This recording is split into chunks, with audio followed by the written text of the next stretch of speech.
Throughout my life, I've always found a sense of familiarity in animation.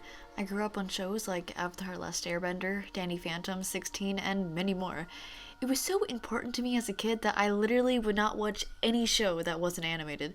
As I saw these extremely talented artists, except Butch Hartman, fuck you, Butch Hartman, bring these characters to life, I began to write my own stories in hopes to create something as beautiful as those shows one day. Hello, I'm your local witch, and today I will be discussing why you need to watch Cartoon Network's Infinity Train.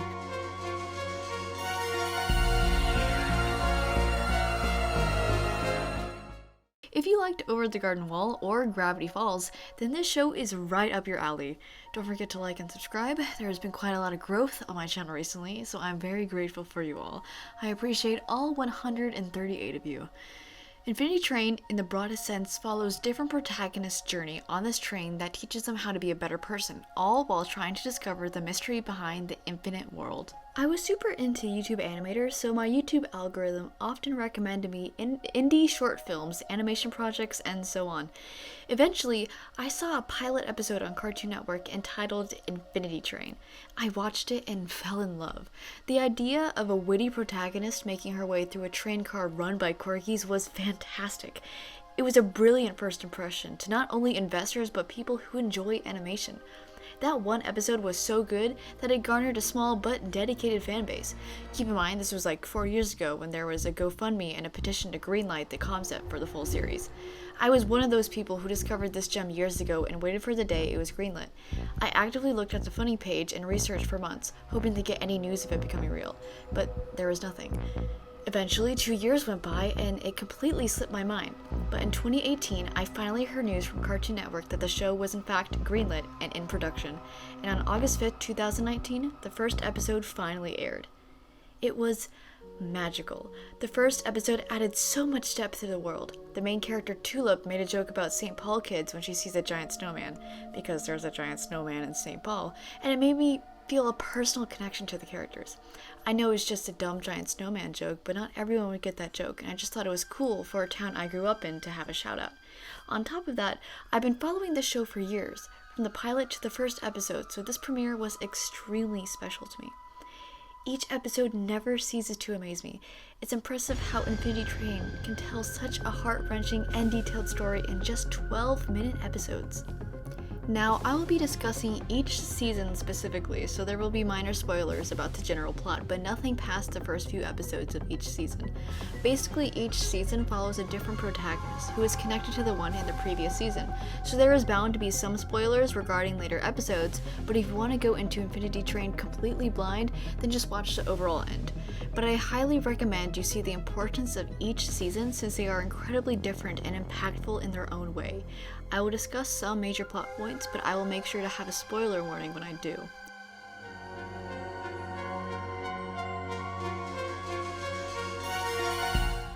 Just a general overview of Season 1 is that it's about Tulip Owens, a 13-year-old girl who aspires to become a computer game programmer, but finds herself trapped on a train one day and is looking for a way out. She then meets a robot called 1-1, which consists of two robots containing contrasting personalities that can combine into the shape of a basketball. Together they search the train, meeting a cast of strange characters along the way, and hoping to find clues that will help Tulip find her way home. This season tackles an issue many kid shows do not: divorce. With almost 42% of marriages ending in divorce, millions of children worldwide grow up living in two different houses. A lot of shows, particularly ones directed at kids, do not tackle this extremely common reality some children face every day. The beauty of Infinity Train is that they showcase the beginnings of divorce so well, especially since Tulip is old enough to understand what it means. As someone who has divorced parents, I personally sympathize with Tulip and was honestly really caught off guard with how accurate the interaction was. In a flashback, Tulip sees the moment her parents tell her that they are separating, and oh my god, it was basically word for word with what my parents said. They announced that they were just taking a break and said, "We still love you the same. which honestly, I felt like Owen Dennis just spied on my parents in 2018. It was so accurate. The passive aggressiveness between the parents was just the icing on the cake. There are cases where there is a lot of yelling involved in divorce, but when parents disagree in front of their kids, they are more likely to just be passive aggressive and try to contain themselves instead of just flat out yelling at each other. But this is just my personal experience. It is not always the case. At the beginning of the show, Tulip's mom informs her that her dad can't drive her to the coding game she's been looking forward to for months. This angers Tulip so much that she decides to run away and gets caught up in the Infinity Train, yada yada yada. But it also shows miscommunication that often happens when separated parents must switch responsibility and custody of their child. Not only does this highlight the reality of most divorces, it also beautifully shows that just because you don't live with both parents doesn't mean your family is broken. Though her parents didn't love each other anymore, they still loved her, and they both agree that Tulip's well-being is more important than their personal beef with each other. Though I am aware that not every family can be this lucky with their parents, some can't even bear to see each other in the same room, or their child has trauma due to their parents yelling around them. Either way, Infinity Train does a fantastic job at connecting with people like me who didn't always have a two-parent household. I was able to sympathize with Tulip's situation so much because the creators didn't make her family less valid than others. Too many times I've heard people pity me for having divorced parents, but what they don't realize is that it's so much better to see your parents separated and happy rather than together and miserable. Parents shouldn't be forced to stay together because of their kids. Children don't need a two-parent household. They need a loving and happy parental figure, biological or not. There is so much to add about Tulip's journey as a person in season 1, but I don't want to get too much into spoiler territory, so I will let you figure that out on your own.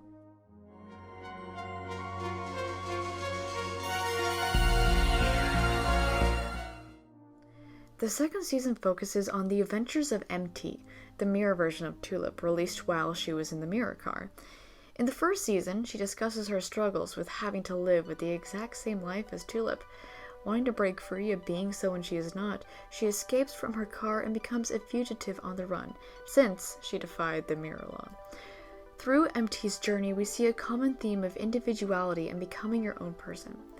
I think my biggest takeaway from this season is that you don't owe anyone an explanation. MT's struggle to find herself is a very similar narrative to people who don't conform to normal gender or societal norms. A lot of the time, those people are forced to give an explanation on why they identify a certain way, when in reality, they don't owe anyone an explanation. If someone wants to be referred to as something despite looking different on the outside, then they have every right to identify that way.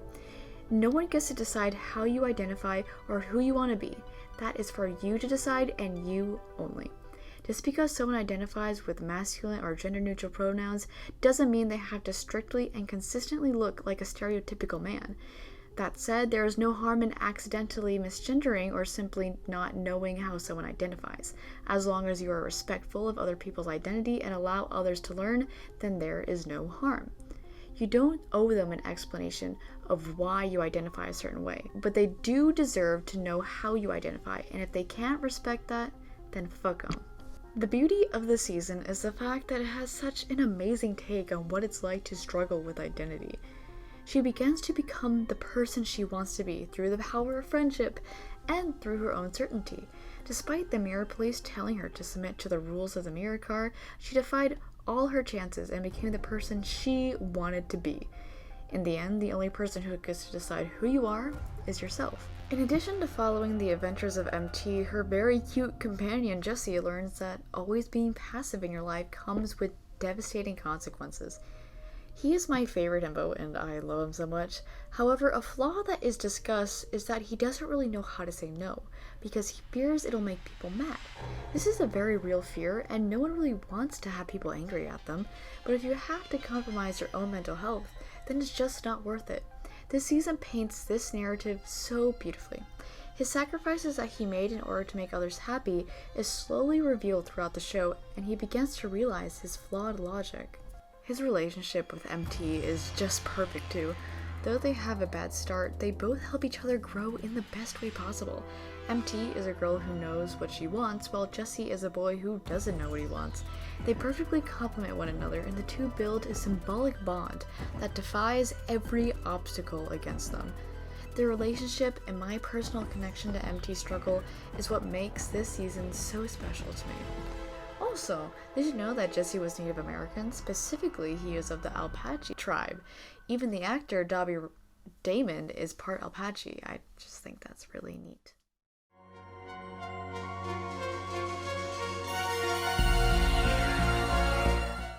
Season 3 is a dark one. It was so intense that Cartoon Network had to be like, yo, you sure this is a good show? The most recent season is very real and can be compared to what is happening in America now.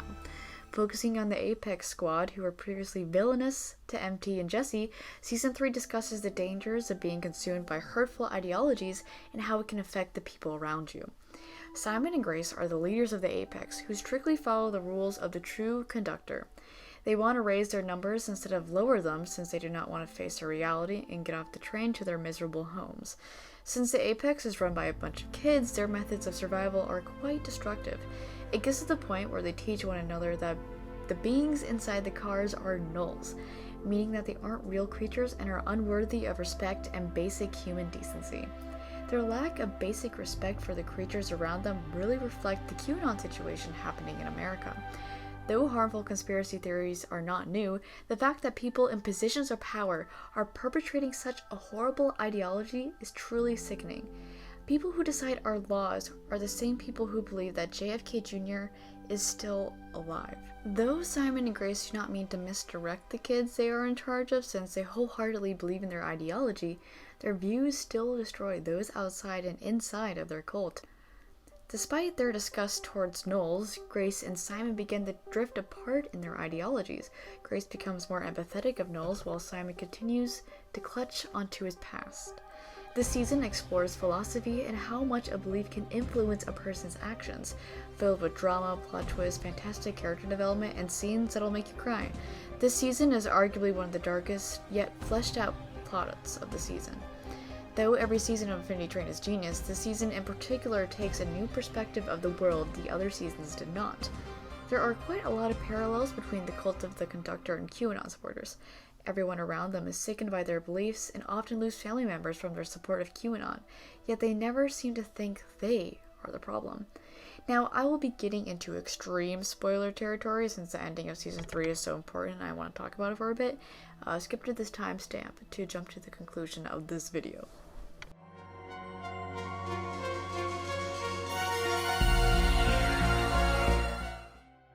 Later in the season, it is revealed that Simon was actually abandoned by the cat, or Samantha, a reoccurring character throughout the series.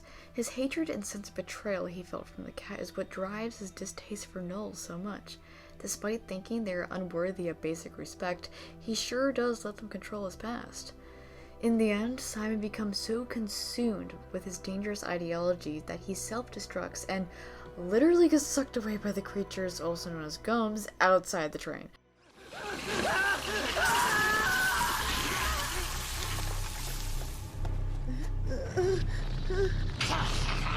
It was so sudden that watchers didn't even have time to grieve or process what had just happened. What I like most about Simon's character arc is that he could have been redeemed if he wasn't so paranoid and insecure in himself. There were countless times he could have changed for the better, but he refused to fix his point of view and remained closed-minded. His refusal to change is within us all, but his cautionary tale shows us what could happen if one becomes too wrapped up in delusional conspiracy theories and insecurity.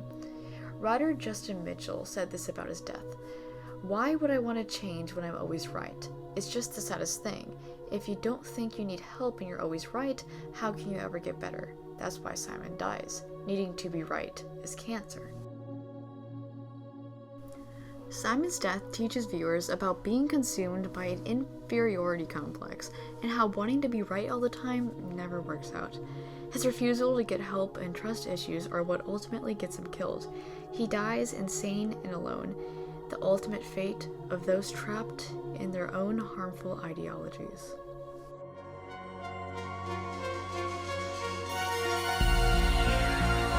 I cannot say enough good things about this show. The train helps passengers overcome their trauma while also showing the devastating consequences if you run away from them forever. Infinity Train is a show like no other.